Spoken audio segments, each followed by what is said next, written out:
PriceAtSignal function will return a value based on any given criteria. When that condition is true, it will return any price value that you choose. So for example, I've got a watch list I'm going to add a column to. I've already created those two variables, MA1, MA2, and I want to know what the value was of the opening price when that condition last occurred, or when the 20 period crossed over the 50 period. So PriceAtSignal. And then when I click on that text, by default it will display the closing price, but click the drop down and you can select any of those options, so including averages, but I'm going to select opening price, and then I'm going to just delete the last bracket there, type comma, then a space, and this is where I complete the I want to know the price when this condition happens. So MA1 crosses above MA2, close bracket. And now that's a valid script. So when I click apply, that's going to populate that column in the watch list. So I've got a chart of Facebook up at the moment, and you can see in the watch list column it's got a value of 121.39.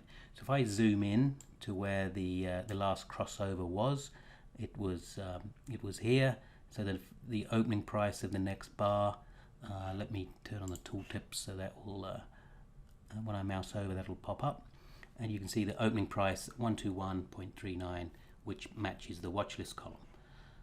So now what we can do, we can edit that column and build up a formula to calculate, for example, the percentage change since that condition occurred, or since the crossover in this example. So I'll just call this P1 and then put a semicolon at the end.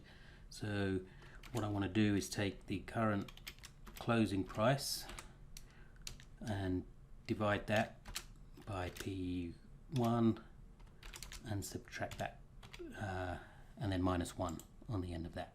So when I now apply that, I get a value which I can turn into a or have it displayed as a percentage by right clicking, go to the column type and change it to percentage. So again, Facebook in this example, since that crossover, the price is up 3.67%, and we can verify that using the price measure tool.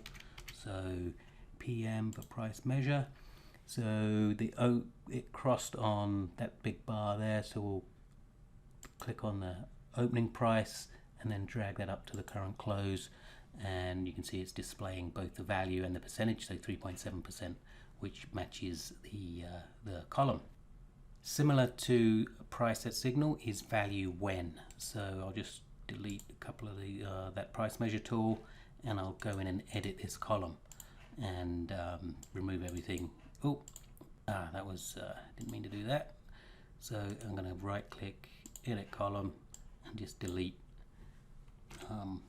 the PriceAtSignal. So we've just got those two variables. So ValueWhen, instead of just being able to give the value of the price when the condition has been met, we can put the value of any other tool or indicator. So for example, I'm going to type ValueWhen, and in the parentheses here, I want to know the value of the RSI, and again click on the RSI. I want to change it to a 14 period. So the value of the RSI, so that's the first function that we put inside the parentheses. So the value of that when MA1 crosses below, in this example, MA2.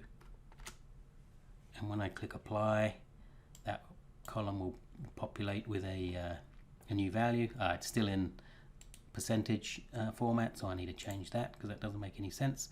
I'll change that back to number and just 2 decimal places in the price display format property.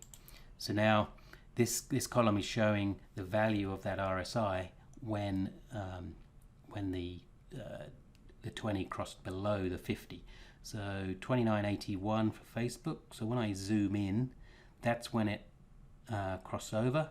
And if I open up the structure panel, down the bottom, the bottom part of the, I need to drag it up so we can see all the values of the tools. But you'll notice as you mouse over any bar, it gives the values of all the tools and indicators that are on the screen. So this example on the 12th of July, it's giving me the period, the 20 period moving average value, the 50, and also the RSI.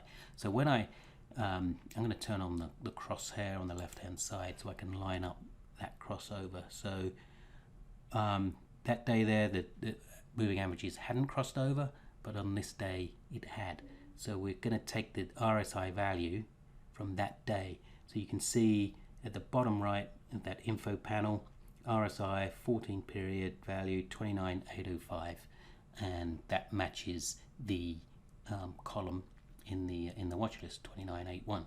So that's how the ValueWhen tool works, and how it can be used to give values of other indicators when certain conditions have been met.